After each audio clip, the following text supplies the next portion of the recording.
Hola chicos, welcome to a new tutorial. Today we're going to concentrate on the higher paper.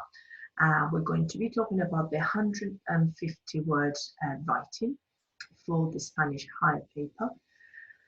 And we're going to be looking at ways of how to plan it for you to feel a bit more confident and to succeed at doing so. So the first thing is I'm going to show you what it looks like.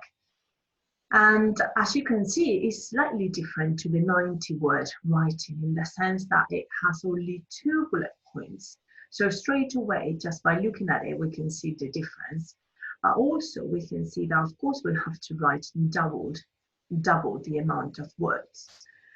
And we can see that we'll get 32 marks, which is double the amount of marks. So actually, it's really worth it to practice and to do quite a few of those, just to make sure that we master the how we do it. So today we're going to concentrate on a way or something to remember in order to help us with the planning of our 150, and that is UMDIFOOP. So UMDIFOOP, underline, modal verb, divide, bullet points, ideas, fancy phrases, opinion, and se puede. And what I would like to do is to go through each one of them in order to show you how you could follow these different bullet points, these different tips, if you like, to help you plan your 150. So let's start with the first UMDIFOOP, which is the U, underline. So I've got my 2 bullet points, and what I'm going to do, I'm going to underline the keywords of the question. And then what I'm going to do, I'm going to translate them into English. So the first one says, lo que haces en tu tiempo libre. And so I'm going to underline in there tiempo libre, which we know is free time. Lo que haces, you do. So the first bullet point is in the present tense. And the second bullet point, una descripción de una sorry, keeps jumping. Una descripción de un evento deportivo, un concierto o una película que viste recientemente. So let's have a look. I've got description, deportivo, evento deportivo, sports event, concert, or, okay, it's not saying and, so or, una película, a film, recientemente. Can we remember that recientemente gives you the clue of what terms they want us to include in that bullet point. So recientemente, we've seen it lots of times in our 90-word writing, so recently. So they're asking us to write in the past tense in order to answer this bullet point. So I've got underlined my first one. So the M is for modal verb. It's very important, and I've told you many times in the 90 words that you usually should start your planning just by writing your tenses at the very top, and this time is going to be very similar. We're going to pick a verb and we're going to write it in different tenses. Now, you know that we usually use twinkle, twinkle, little star for our different tenses. So we could just use the same. So, el año pasado y hoy, normalmente hayan no. En el futuro voy a, plus infinitivo. Cuando era pequeño, había, si tuviera una opción, me gustaría infinitivo. So what do? I'm just making note of all of them. So el año pasado, so I've got canté, I sang. Normally I sing, canto. See? Voy a cantar, I'm going to sing. Cantaba, I used to sing. Si tuviera la opción, me gustaría cantar. If I had the option, I would sing, or I would like to sing. And then that is the little song that we usually do in the lessons, but I'm going to add 2 extra verbs or 2 extra tenses, which are I would sing, cantaría, and the future simple, I will sing, cantaré. Now, most of you should be quite confident and about writing these verbs, but if you put them at the very top of your writing, it will be a really good reference, just in case that you get nervous, just in case that you want to double check, and you have all of those endings in front of you. So that's going to be our second step. The next step is D, which means divide the bullet points. So what we find usually is like students really struggle to write 150 words when you get given only 2 bullet points. So the whole point of dividing the bullet points is to make it a bit more accessible, to give you a bigger chance of answering that bullet point. So what we're going to do, we're going to start with the first bullet point. Lo que haces en tu tiempo libre, what you do during your free time. So what we're going to do, we're going to divide it into 4 parts. We're going to do an activity 1, activity number 2, and activity number 3. And then we're going to include a future activity. And this would be ideal if we could add another tense if possible. So this way, what we are doing is in each kind of sub-bullet point, you're going to have the chance to talk about that activity in a bit more depth. And so you will feel that you're fulfilling that bullet point step by step, rather than trying to tackle it all at once. So we're going to go through it, and I'm going to explain to you how to do it afterwards.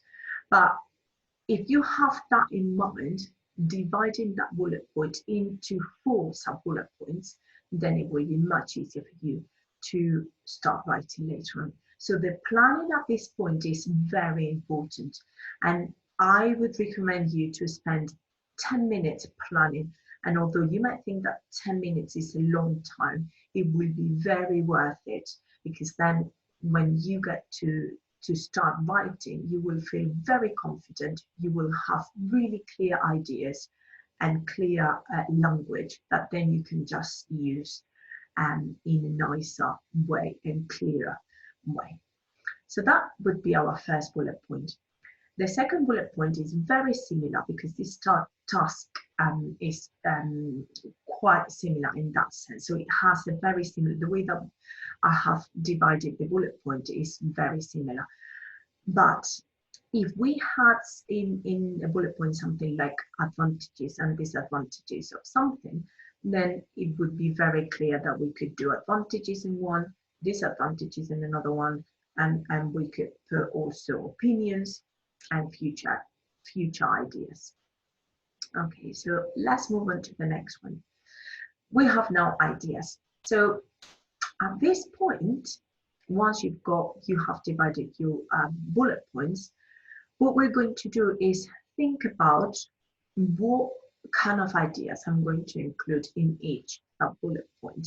And at this point, it's very important that we write in Spanish. Why? Because that way we will be able to think, can I say that in Spanish? We all have great ideas of what we would say in English, but the problem is when we get to put it in Spanish is when maybe we might struggle. So make a note in here in Spanish of what you would like to write and see if you can express that idea. So activity 1, I've written in here, jugar a videojuegos con mis amigos. The second one is salir con mis amigos. The activity 3 is ver videojuegos and YouTube. Sorry, that should be future activity, so I need to update this one. And the future activity we will see later on, but it's a different one, to escuchar música, and I think it is to go to a festival in Spain. Okay, so bear with me. I will show you in later. So the second bullet point is una descripción de un evento deportivo, un concierto o una película. So what I've decided to go for is for my activity 1, fui a un concierto con amigos. Remember that because they're saying recently, I should be using the past tense. Then activity 2, fui al cine. Activity 3, visité un museo. And for my future activity, I wrote down, voy a ver un partido de fútbol. ¿Vale? So I've got ideas. As you can see, it's not a lot. I didn't write loads. It's just very few words in Spanish, just to maybe keep my plan clear in my mind, so then I can follow it easily when I start to write. Now at this point we've got the fancy phrases. You have seen in class a few fancy phrases, and you could use these fancy phrases, or maybe you want to use different ones, and that is entirely up to you. There are 7 in here in front of us. Again, you don't need to use them all, but I will show you how to use most of them. And these fancy phrases have been chosen because some of them are complex structures, some of them have subjunctive. So they do show nice Spanish in your essay. So let's go through them. No solo, sino también, not only, but also. Después o antes de, plus infinitive. After or before infinitive. Okay, so in English, after or before doing something. Cuando sea mayor, me gustaría, plus infinitive. When I'm older, I would like to, plus infinitive. Si tuviera la oportunidad, me gustaría. Very similar to the one that we use in our twinkle twinkle. So if I had the opportunity, I would like, plus infinitive. Me hace reír o me hace llorar. He or she or it makes me laugh or cry. Es importante que tengas. It is important that you have. And this one is chosen because it has present subjunctive in here. And lo mejor or lo peor es que. The best or the worst is that. So you could learn these fancy phrases. You could do the flashcards and just learn them, feel very confident with them. And then what I would like you to do is when, after at this point in your writing, you're going to, as you can see, think, where am I going to stick my fancy phrases? So let's go through it. So as a reminder, the first word, lo que haces en tu tiempo libre. So I said that I play video games with my friends. So I could say, porque me hace feliz. Porque me hace feliz. Okay, because it makes me happy. For the activity 2, I said, I'm going to use es importante que tengas muchos amigos para salir. So it's important that you have many friends to go out. So I'm putting my fancy phrases in there, okay, and then I need to carry on developing those ideas and giving more details about it, okay. Activity 3, so I'm going to say not only I watch videos, but also I download music. That's another thing that I do during my free time. The future activity. So I said, and that's what I didn't show you before. So for the future activity was tocar el piano, to play the piano. So what I'm going to do in here, I'm adding a different tense, and I'm also using a fancy phrase. So if I had the opportunity, I would like to play the piano. And then for the second part, description of the sport event, concert, or film that you watched recently. For the activity 1 that I said that I was going to say, fui a un concierto con amigos, I'm going to say that lo mejor es que. So the best thing is that I went to a concert with my friends. And then I'm going to put, after I went to a concert with my friends, I went to the cinema. Okay, so I'm using my fancy phrase in here. For the third one, I'm going to say that I visited a museum. Sí, visité un museo. But I'm going to say that the worst thing is that I visited a museum. And then you could add more details into that. And for my future activity, and again, I'm adding a new tense in here. I'm going to write, cuando sea mayor, me gustaría. When I'm older, I would like to. And then I'm going to put go to a football match in Spain. See? So this is the kind of plan, this is kind of thinking. Like I said before, you don't have to use all of the fancy phrases. You could use 3, you could use 4, you could use as many as you remember. But don't feel that you have to use them all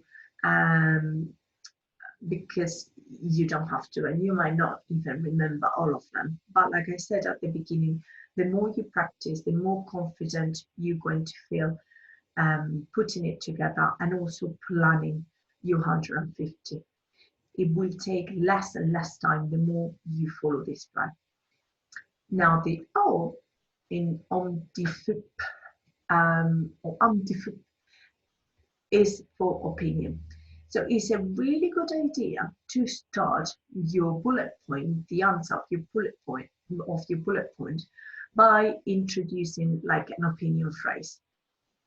So like in here, lo que haces en tu tiempo libre. En mi opinión, el tiempo libre es muy importante en mi vida porque. So already you're giving an opinion, and remember, in your 150 word writing, one very important thing is that the examiners will be looking for 2 opinions that are justified properly, also with strong justifications. So don't just say, I like it because it's fun, but try to include a justification that is a bit more interesting.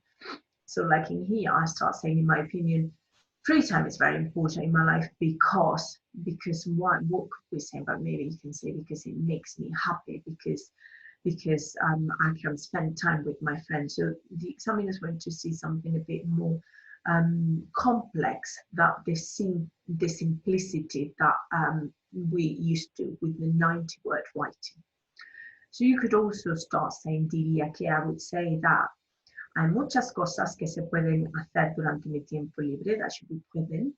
So there are many things that one can do during the free time. Okay, and the very last point is that P, and that P is se puede. Now, se puede is a very, very useful structure that I would like you to start using as much as you can. Really fits in any topic that we are doing. Se puede, one can. So, like I said, anything, any topic that in the 150 words, or any topic that, any questions that come up, you can answer them using se puede. I've given you a few examples in here. So, advantages and disadvantages of technology. So one can, or you can, get connected, you can talk, you can play. Advantages of disadvantages of your destination, of your holidays. You can get some rest, eat, you can visit. Advantages of being a teacher, you can work, you can educate. So it is a very useful structure that I would like you to use. So just use it. You can use it loads. And you know it's always followed by, as you can see, infinitive. And so now, after we've gone through all these different steps, what I would like you to do is give it a go. So UMDIFOOP, guys, so we've got underline, modal verb, we've got divide, bullet points, we've got ideas, we've got fancy phrases. We're going to start our bullet points with an opinion phrase, and then we're going to also remember the se puede. So I've put in here this task. Why don't you give it a go and just do exactly the same as I've done here, and just when you have completed your task, you can give it to me. I can have a look at it, I can mark it or give it to your teacher. And I hope that you found this video useful, and buena suerte, chicos. Thank you for watching. Adios.